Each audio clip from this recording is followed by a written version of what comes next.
Assalamualaikum warahmatullahi wabarakatuh.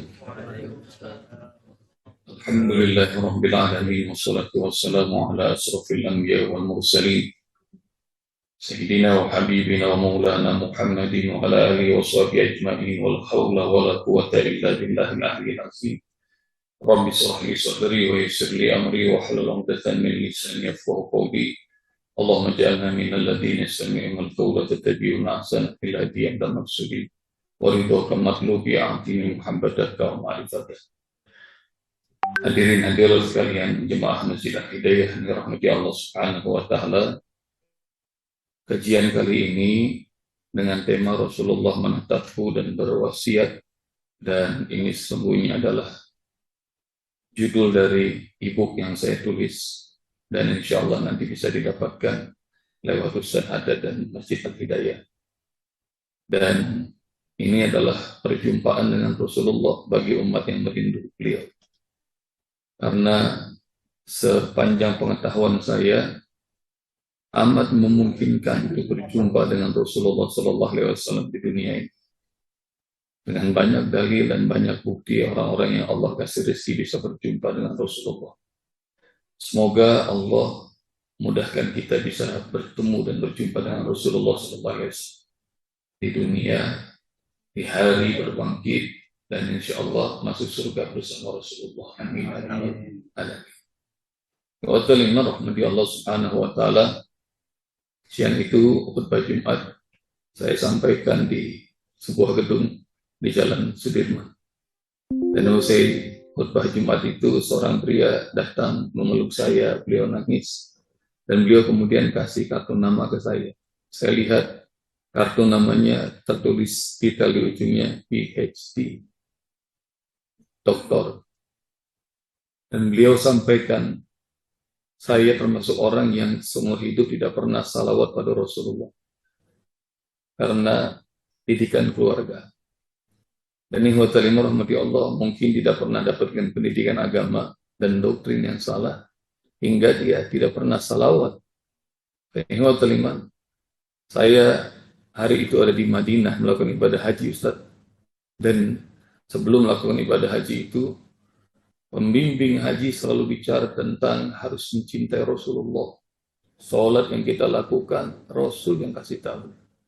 Tilawah Al-Quran yang kita baca, Rasulullah yang ajarkan. Dan semua kebaikan yang kita tahu dalam agama ini pasti bersumber lewat manusia bernama Muhammad Rasulullah SAW. Maka hari-hari itu saya mendapatkan ajaran tentang perbanyak selawat. Hingga akhirnya rasa cinta pada Rasulullah itu muncul di hati. Lalu kemudian saya pengen minta maaf sama Rasulullah secara langsung. Pada subuh saya di Raudhah. Mudah-mudahan jemaah yang belum pernah sampai ke Masjid Nabawi Allah rezekikan bisa hadir. Amin. Saya ada di Raudhah, saya sholat 2 rakaat, saya doa panjang. Dari doa yang panjang itu saya bilang sama Allah, ya Allah ampuni saya. Seumur hidup saya tidak pernah salawat kepada kekasih Muhammad Rasulullah SAW. Ya Allah, izinkan aku berjumpa dengannya. Izinkan aku mencium tangannya, minta maaf langsung padanya. Tapi Ustaz, sampai matahari terang, nggak ada tuh. Sepertinya doa saya tidak dijawab. Hari itu jadwal keliling City Tour Madinah, ke Kuba, ke Uhud, dan banyak tempat di Kota Liman termasuk Masjid Qiblatain. Orang ini yang gelar PhD sampaikan ke saya masih ingat Ustaz, di Masjid Qiblatain itu pukul 10. Dan Ustaz tahu di Madinah itu jangankan pukul 10, pukul 7 aja sudah terang cahaya matahari. Apalagi Masjid Qiblatain lampunya nggak pernah mati, jadi terang. Saya sholat tahiyat 2 rakaat, saya masih ingat, saya masih begini, tasyahud sebelum salam. Tapi tiba-tiba cahaya meredup. Itu cahaya lampu tiba-tiba meredup, cahaya matahari dari luar itu seperti sirna. Dan ketika dalam kondisi kegelapan itu, saat itu tiba-tiba menyeruak cahaya yang amat terang. Dan orang-orang berkerumun. Dan Masya Allah, semua orang bersalawat. Allahumma sholli ala Muhammad, Allahumma sholli. Dan hotel rahmati Allah. Saya masih ingat, saya masih tasyahud, kata pria ini. Dan karena semua orang pada selawat, saya ngangkat kepala. Dan ketika itu saya lihat cahaya itu berjalan ke arah saya. Saya tatap cahaya yang amat dahsyat, amat indah, tapi saya nggak ngerti. Ini cahaya apa yang saya tahu? Ini manusia yang bercahaya dan dia Muhammad Rasulullah. Saya gemeter dan saya tatap dia dan beliau datang jalan ke arah saya. Dan kemudian beliau tepuk pundak saya.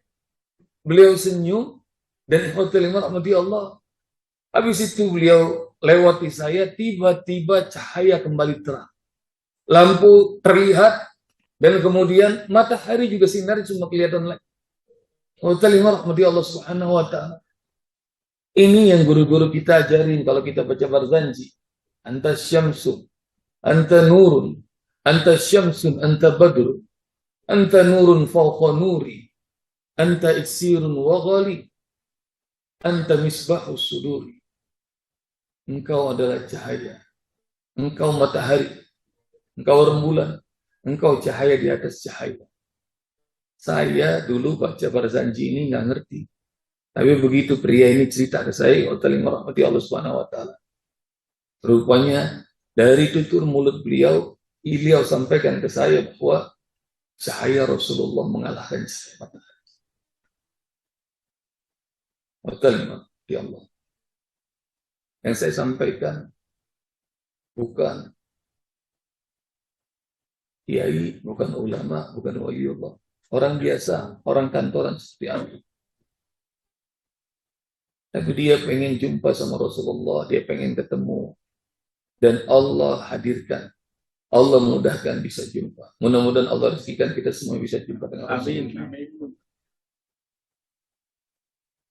Dan ini hotel rahmati Allah Subhanahu wa taala. Satu. Yang kedua,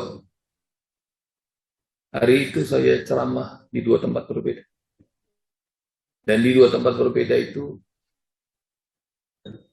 saya selalu bercerita tentang kisah ayah angkat saya bernama Hotman Zainal Arifin. Beliau ini ayah angkat yang saya banggakan. Beliau ini dulunya orang susah, hanya OB, office boy. Tapi Masya Allah, karena beliau cinta sama anak yatim, yatim selalu tinggal di rumah. Maka Allah angkat derajat. Beliau 19 tahun berkarir di Citibank, jadi Vice President Citibank Asia Pasifik. Dari mulai satu sekarang Alhamdulillah di rumah nggak kurang 50 yatim. Beliau masih bikin rumah yatim di Sawangan, di Cinangka 70. Dan beliau nggak pernah minta uang dari orang, nggak pernah bikin propose. Jadi dari koceknya sendiri, cinta yatim. Kata Rasulullah, ana wa kafilul yatim kahataini fil jannah. Aku dan orang yang cinta sama anak yatim kayak begini nanti seperti dua jari ini di surga. Kalau kalian pengen selalu berdampingan sama Rasulullah, cinta yatim, pelihara yatim, camkan wasiat Rasulullah ini, maka insya Allah kalian akan lihat rasanya. Hari itu saya mungkin kangen atau Allah yang gerakkan. Saya ceramah di dua tempat berbeda. Saya selalu cerita tentang kisah ayahanda Hotman. Pulang dari ceramah, saya ngerasa kangen sama Bunda Hotman. Saya telepon. Assalamualaikum Bunda. Waalaikumsalam, kata dia. Ada apa nak? Nggak tahu nih Bunda, mungkin lagi kangen sama ayah. Saya ceramah dan saya nyebut-nyebut ayah di dua tempat. Ya Allah, saya juga kangen sama ayah. Dan itu Mas Hotman kayak belum mati. Kenapa? Setiap malam selalu datang. Beliau ini orang bang, tapi kayak belum mati kata istri.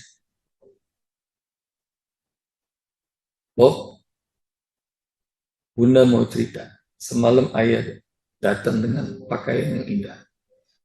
Bajunya warnanya coklat, celananya warna coklat lebih tua daripada baju. Dia datang dengan wajah yang amat bercahaya. Dan kemudian kami ngobrol di sebuah padang yang hijau, yang indah sekali. Setelah berapa lama ngobrol, tiba-tiba yang mungkin Sri, Bunda namanya Sri Rezeki. Aku kembali dulu ya ke surga. Mas, jangan tinggalkan aku. Allah Subhanahu wa Ta'ala. Itu Mas Hotman jalan dan saya kejar. Mas Hotman, jangan tinggalkan aku, kata Bunda Sri Rezeki. Lalu yang terjadi kok? Dia nengok ke arah saya dengan wajah yang lebih bersinar lagi. Dia ngomong, aku harus ke surga. Karena di surga itu begitu indah. Karena di surga itu begitu indah. Aku tinggal di sebelah Rasul. Bersama Rasul. Ana. Wa kafil yatim kahataini fil jannah. Aku dan orang yang mencintai yatim kayak dua. Jadi begini nanti di surga. Karena itu hadirin rahmati Allah. Wa ma atakumur rasul fakhudhu. Wa ma nahakum anhu fantahu. Apa yang diperintahkan oleh Rasulullah, lakukan, kerjakan. Surah Al-Hasr ayat 7. Wa ma nahakum anhu fantahu. Apa yang dilarang oleh Rasulullah, tinggalin. Kalau kita mau beruntung, kalau kita mau senang, hidup kita bahagia, ikutin apa yang Rasulullah contohin, tinggalin apa yang Allah dan Rasulnya larang. Bahkan yang rahmati Allah, nggak ada sunnah Rasulullah SAW yang sia-sia. Sekecil apapun. Tak ada cara minum, tak ada cara senyum, tak ada cara bicara. Pokoknya contoh apa yang ditunjukkan oleh Rasulullah. Bahkan yang rahmati Allah, tahu kayu siwak yang buat besi gigi? Sunnah Rasulullah namanya siwak, tahu kalian? Rahmati Allah Subhanahu wa Ta'ala. Jemaah Hidayah, ada yang tahu keutamaan kayu siwak? Sunnah Rasulullah namanya siwak, ada yang tahu? Angkat tangan, berhadiah duit 50.000. Ayo coba jarang-jarang Ustaz ngasih hadiah nih. Yang tahu keutamaan siwak, angkat tangan. Ayo Ustaz mau tanya. Nggak tahu? 2 rakaat sholat dengan siwak itu lebih utama daripada 70 rakaat. Jadi ini simple, siwak, antum bersih-bersih ini, itu ngalah-ngalahin sholat kita yang berjamaah. Karena sholat berjamaah cuma 27 derajat. 2 rakaat sholat sunnah dengan siwak, maka ngalah-ngalahin 70 rakaat. Ini udah habis waktunya. Hah? Mas, udah habis? Masih? Saya mau cerita lagi nih, satu lagi cerita. Ini pengalaman saya di Bengkulu. Di Lounge Airport Fatmawati Bengkulu. Saya lagi nunggu pesawat, tiba-tiba Assalamualaikum Ustaz. Waalaikumsalam. Kenalin Ustaz, anak Firdaus. Ustaz Firdaus. Iya Ustaz. Beliau duduk samping saya, kita ngobrol. Saya nggak kenal beliau, tapi beliau katanya kenal saya. Dan yang rahmati Allah, beliau ngobrol-ngobrol segala macam. Beliau ini jemaah tabligh. Beliau ini bilang, saya baru pulang dari IPB Ustaz, India, Pakistan, Bangladesh. Di Bangladesh saya ketemu sama Syekh Diaul Islam. Terus ini Ustaz, saya mau cerita ke Ustaz, ini pokoknya keren banget. Apa Ustaz Firdaus? Syekh Diaul Islam itu tanggal 9 September 2001 lagi ada di Jalan Manhattan, New York. 11 September itu ada kejadian apa 11 September 2001 di New York? Tahu nggak ada kejadian apa? Gedung WTC roboh. Pentagon diserang. Maka ini jemaat tabligh Syekh Diaul Islam, dia lagi berdiri di Jalan Manhattan, yang jalan paling sibuk sedunia. Pagi-pagi dia ngomong gini, wahai manusia, bertakwalah pada Allah, wahai manusia, sembahlah Allah. Sama seperti jemaat tabligh di mana-mana, nggak ada yang dengar. Termasuk kalau datang ke kampung antum, hati-hati, itu para kekasih Allah itu. Mereka berjihad dengan harta mereka, dengan waktu mereka, dengan tenaga mereka. Nggak diundang, nggak dibayar. Mereka ngajak manusia datang pada Allah. Allah Subhanahu wa ta'ala. Orang lalu lalang nggak ada yang dengar, tiba-tiba qadarullah ini mulutnya Syekhul Islam Ustaz, kata Ustaz Firdaus, tiba-tiba ngucap begini, apa yang kalian cari dari dunia? Apa yang kalian banggakan? Gedung ini ditunjuk WTC. Kalau Allah pengen hancur hari ini, hancur. Pentagon. Kalau Allah pengen hari ini hancur, hancur.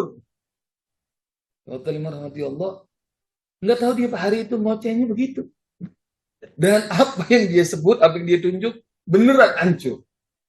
Maka dicari-carilah siapa otak pelaku terorisme itu. Dan orang-orang yang dengerin ucapannya Diaul Islam, mereka melapor ke polisi. Tadi pagi ada orang dengan pakaian kayak begini, pakai jubah, pakai gamis, segala macam, sorban. Dia ngomong WTC bakal hancur, Pentagon bakal hancur. Kayaknya dia dan rombongan yang pelaku teror. Nggak pakai lama, ketangkep tuh Diaul Islam. Tapi hotel Imam Allah belasan jam, Ustaz. Firdaus cerita ke saya, belasan jam diperiksa nggak ketemu evidence. Satu bukti pun nggak ketemu. Maka saya Diaul Islam duduk begini di ruang interogasi. Kayak di film-film detektif, sebelah situ ada kaca. Dari balik kaca, itu officer lagi diskusi segala macam. Ini udah ditanya-tanya nggak ketahuan, nggak ada bukti. Hotel Imam Allah. Tiba-tiba seorang officer melihat benda aneh di sakunya Syekhul Islam. Benda aneh apa? Kayu kecil, nyempil. Apa namanya? Siwak. Hotel Imam Allah. Begitu lihat benda aneh, maka officer mengatakan, coba zoom itu ke operator. Apa? Itu bagian sakunya ada apa? Maka dia benda aneh, itu jangan-jangan detonatornya, pemantik bom.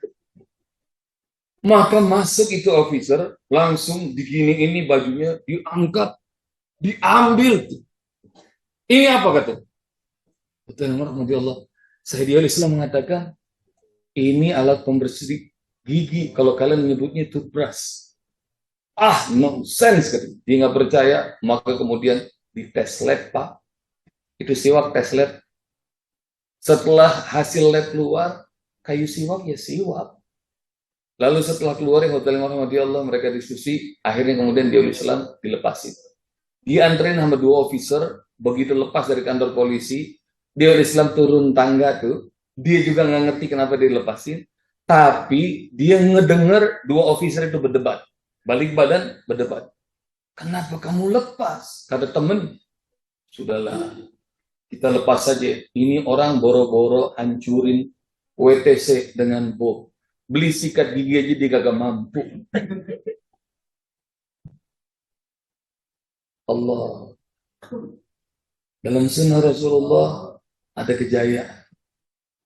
Dalam sunnah Rasulullah ada kemuliaan, keselamatan dunia dan akhirat. Dah, segitu aja. Semoga Allah Subhanahu wa taala ampuni dosa-dosa kita. Allah angkat derajat kita dan Allah mampukan kita untuk senantiasa ittiba jalan hidup Nabi besar Muhammad sallallahu alaihi wasallam. Rabbana taqabbal minna innaka antas samiul alim wa tub 'alaina innaka antat tawwabur rahim.